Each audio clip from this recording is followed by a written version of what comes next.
Tēnā koutou, here no e te motu, I tēnei rā ka mahara, a ki tātou e toa te rangimarie. It is an honour for me to address you all today, as New Zealand marks 75 years since the end of the Second World War in Europe. VE, Victory in Europe Day, signalled the end of almost 6 terrible years of brutal fighting between the Allies and Nazi Germany. While war would continue to rage in the Pacific through to August of 1945, VE Day still gave welcome pause for celebration.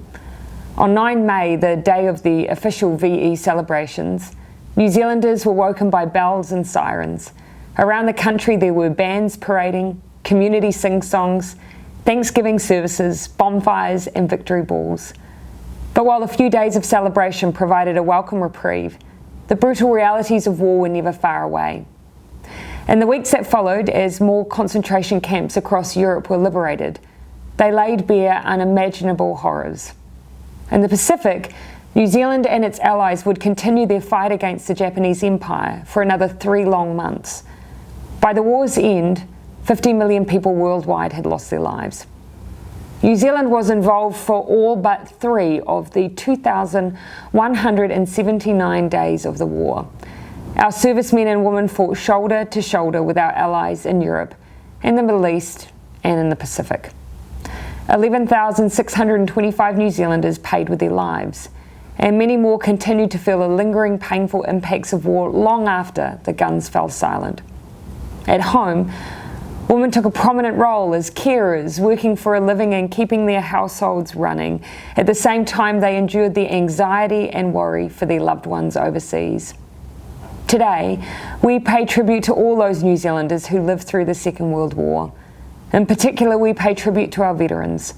I have a deep respect and admiration for these men and women who bravely served our country through the terrible events of 75 years ago.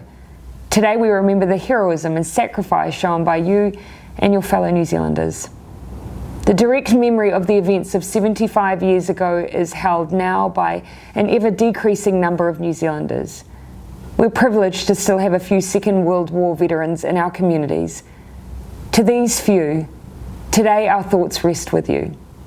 New Zealand remembers that you are the ones who answered your country's call. We honour your service and the sacrifice of your comrades who never came home. May they rest in peace. At a time when the world is still besieged by conflict, and as we face a pandemic such as we have not seen in our lifetimes, let us remember again the courage and commitment shown by all New Zealanders who stood against tyranny in the Second World War. In their honour, let Aotearoa be a place where we continue to strive for values of peace and compassion, here and on the world stage.